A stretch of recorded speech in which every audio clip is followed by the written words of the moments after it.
Pada tahun 1848, founding father dari ideologi Marxisme, Karl Marx meramalkan sebuah revolusi. Pada saat itu, banyak negara Eropa masih dalam kekuasaan monarki, termasuk Rusia.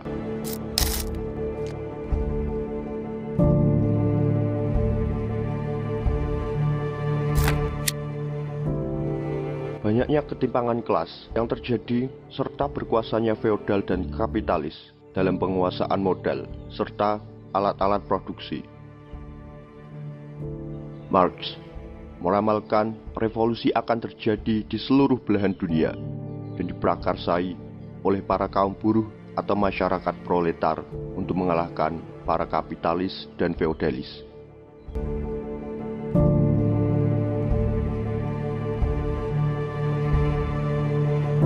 Persebaran revolusi yang terjadi digambarkan layaknya sebuah rantai. Jika satu negara berhasil dalam menjalankan revolusi, maka akan turut menginspirasi negara lain untuk membuat revolusi yang sama dalam usaha mengalahkan kaum kapitalis, feodal, ataupun pemerintahan yang otoriter. Dengan demikian, paham komunisme akan mendunia melalui satu negara yang menginspirasi negara lain dan terus bersebaran ke negara lain. Satu abad kemudian, Perang Dingin meletus.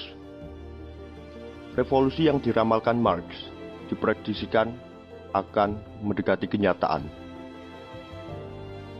Pada 1950, tepat di Jerman, terjadi sebuah revolusi. Public plots in the western sector of Berlin stream hundreds of thousands of Western Berliners, intent on showing the world that the anti-Reds can outdraw the communists, even on the Reds' own holiday, May Day. Lalu, di Perancis juga terjadi hal yang sama.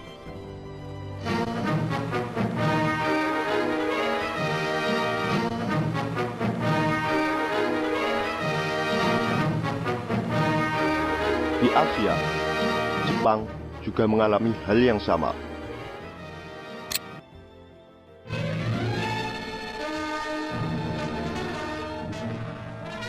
Communist rioters in Tokyo turned May Day into a nightmare as fanatical speakers whipped 400,000 workers and students into hysteria with anti-American speeches. A Pathé News sound camera unit is in the midst of the wild disorder to film some of the most sensational riots ever seen. Dari semua rangkaian revolusi tadi adalah bentuk dari persebaran komunisme di berbagai belahan dunia. Sebagai negara komunis terbesar di Eropa, Uni Soviet, dan terbesar di Asia, Tiongkok, mereka menandatangani Traktat Persahabatan. Ajaran komunisme terus bersebaran dari satu negara ke negara lain dan terus layaknya domino.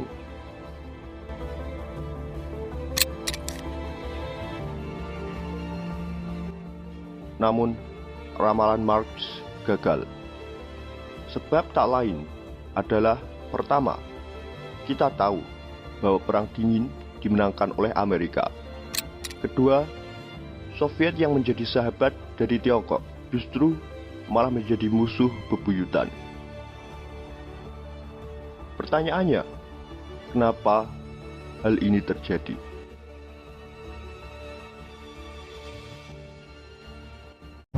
Berawal dari tahun 1950, saat Tiongkok dan Soviet menandatangani Traktat Persahabatan. Mereka memutuskan untuk bersyarikat dalam 3 bidang: ideologi, ekonomi, dan militer. Hal ini tentu menjadi suatu ancaman besar bagi Amerika Serikat.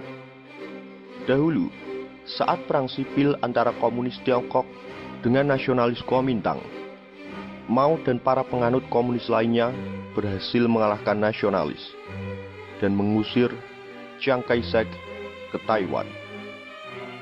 Amerika yang mendukung kaum nasionalis gagal untuk turut memenangkan perang sipil di Tiongkok. Di saat yang bersamaan, Amerika juga sedang mengalami rivalitas dengan Uni Soviet. dalam perebutan dominasi di Eropa Timur.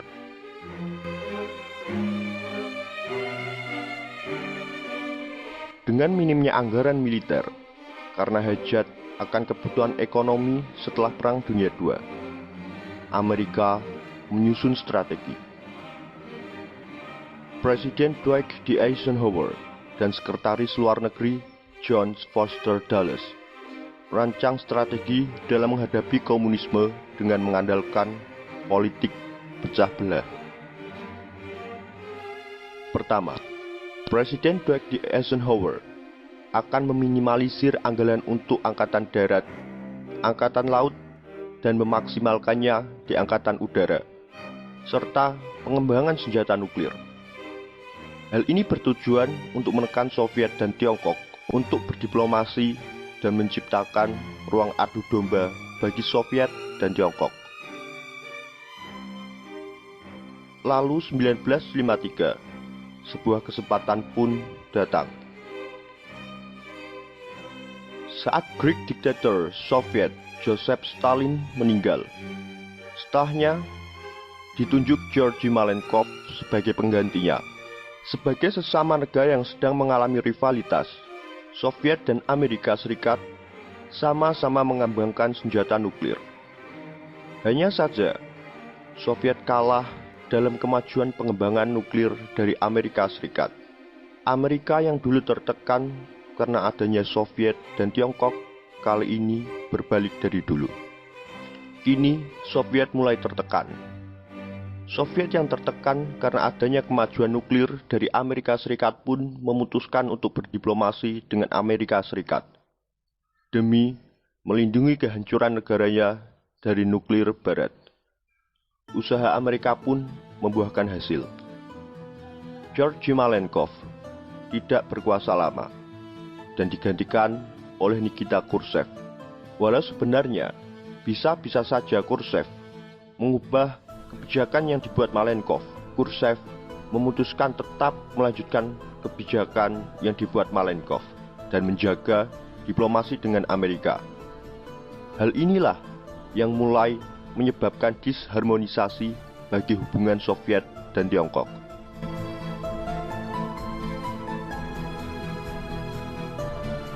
Sementara Soviet memprioritaskan keamanan negara dengan mencegah agresi Amerika Serikat, Tiongkok tetap kontinu dalam menjaga spirit melawan kapitalisme dan imperialisme barat. Bagi Tiongkok, berdiplomasi dengan negara Amerika bukan hanya saja menista ideologi mereka, namun lebih dari itu, berdamai dengan Amerika akan membahayakan perjuangan kemerdekaan bagi Asia, sebab bisa saja Soviet lengah, mengabaikan, bahkan berkolaborasi secara terang-terangan dengan dunia barat untuk mengambil kembali wilayah jajahan mereka dahulu. Hal ini turut menjadi klimaks di Kongres Partai Komunis Soviet. Jika sebelumnya diktator Stalin sama sekali tidak pernah disentuh secara keras, kali ini justru dalam pidatonya Khrushchev mengkritik Stalin sebagai seorang diktator dan bukan pemimpin yang baik untuk Uni Soviet. Stalin bahkan dituduh sebagai orang yang berlawanan dengan pendahulunya, yakni Vladimir Lenin. Ketika Khrushchev mengkritik Stalin sedemikian, mau berasumsi bahwa Khrushchev telah menghina dirinya secara tidak langsung. Karena hal ini akan mengancam legitimasi Mao. Yang ditakutkan Mao, ini akan memberikan obsesi pada bawahannya yang akan mengkritiknya nanti sedemikian rupa. Oportunisme Amerika pun tak tinggal diam. Dulles mulai membentuk aliansi anti-komunis dan pro-Amerika seputar Asia Eropa untuk menekan kedua negara komunis, Tiongkok dan Soviet. '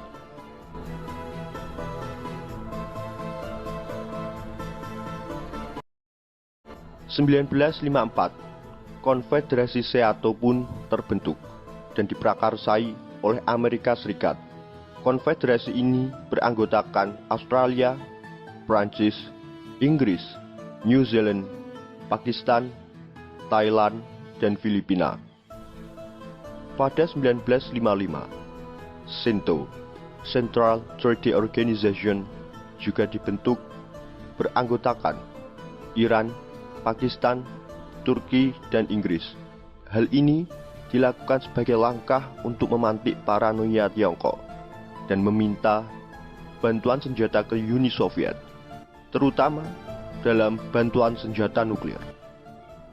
Dan ini menjadi dilema bagi Soviet. Pada tahun 1959, Tiongkok mengalami masalah di Tibet. Tezpur, in the northeast of India, has become known all over the world, for it was here that India received the Dalai Lama after his flight from Tibet. India offered the God King of Buddhism a safe refuge from the communist Chinese. To Tezpur flocked reporters representing the press of all the free world. By jeeps, the God King and his entourage traveled the last stage of their perilous 300-mile journey.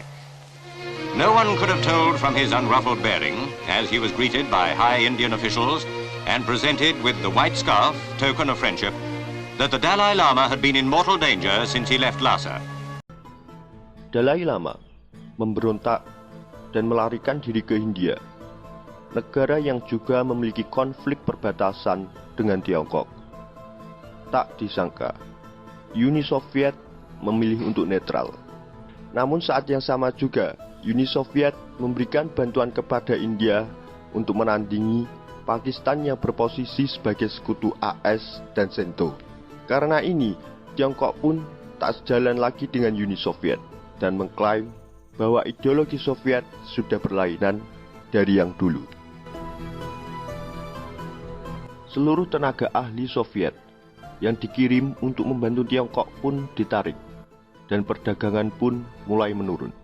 Hubungan kedua pun semakin memburuk dan memberikan efek dualisme bagi komunisme di Asia. Ada yang pro-Tiongkok dan ada yang pro-Soviet.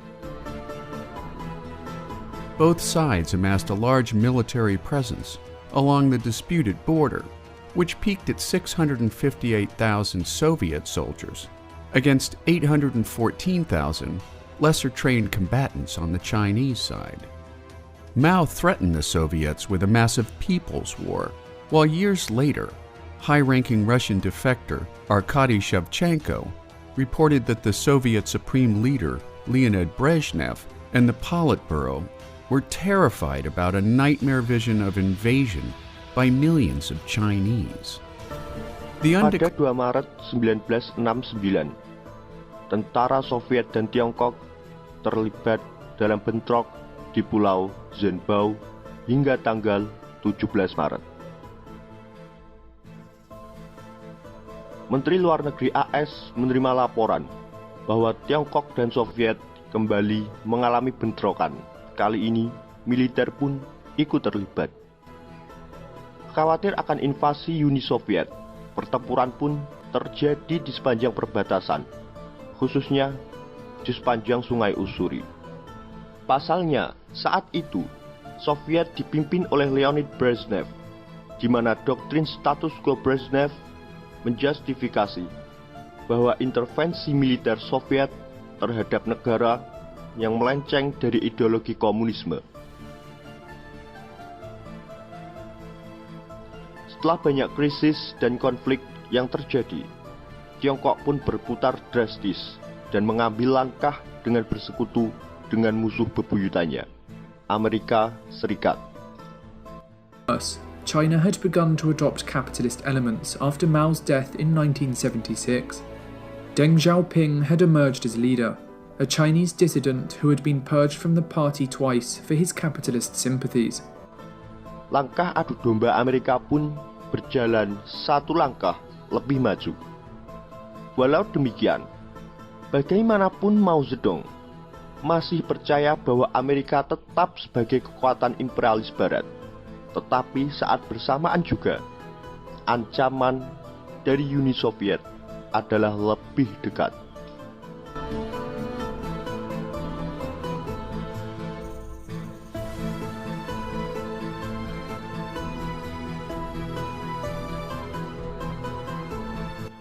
Dengan begitu, komunisme di seluruh dunia ditumbangkan dengan dan tanpa bantuan Amerika Serikat, termasuk Indonesia, dalam penghabisan para simpatisan Partai Komunis Indonesia.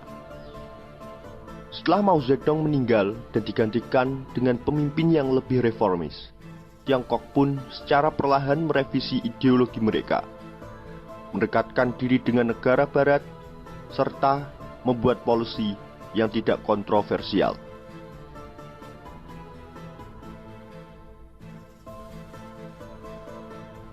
Walau bagaimanapun, politik tetaplah politik.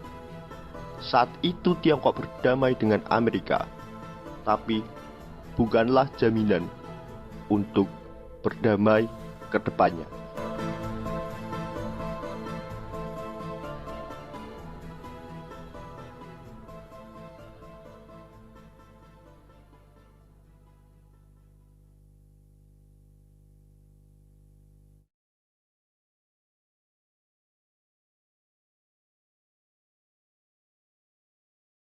Is being simultaneously issued in Peking at this very moment by the leaders of the People's Republic of China.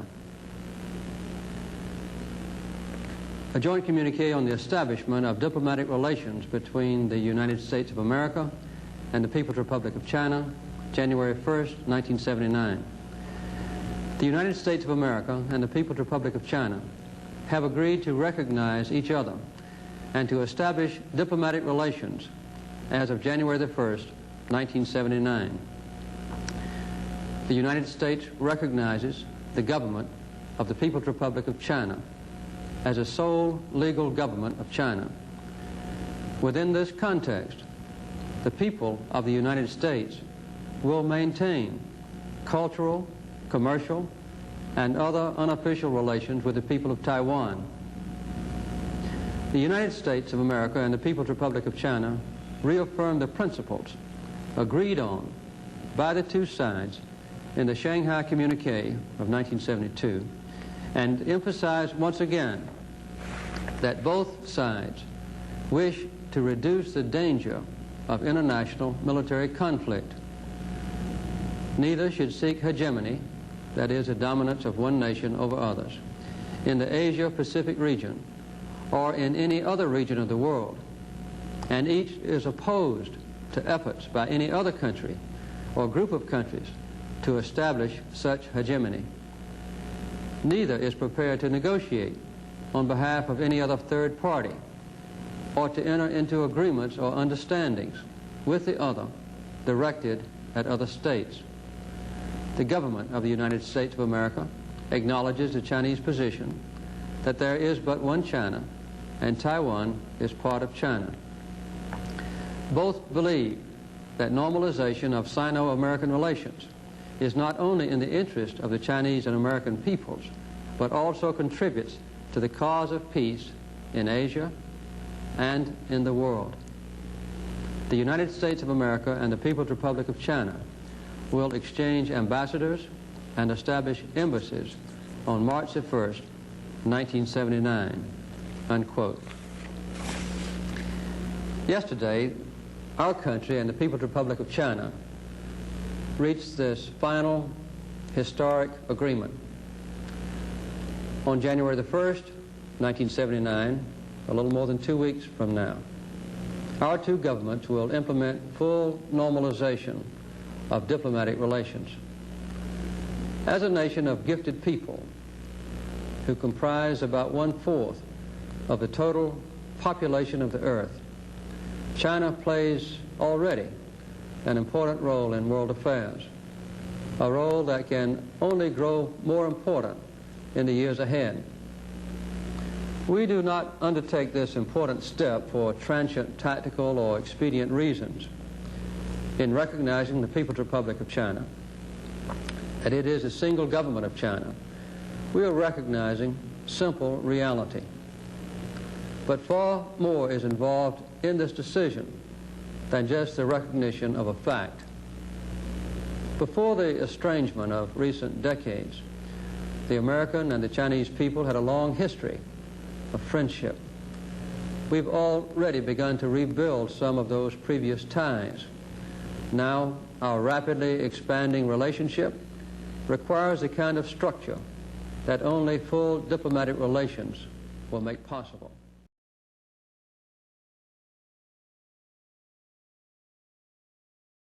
You didn't want to get involved in the Ukraine conflict militarily for obvious reasons. Are you willing to get involved militarily to defend Taiwan if it comes to that? Yes. You are. That's the commitment we made. That's the commitment we made. We are not, look, here's the situation. We agree with a one China policy. We signed on to it and all the attendant agreements made from there. But the idea that it can be taken by force, just taken by force, is just not appropriate. It will dislocate the entire region and be another action similar to what happened in Ukraine.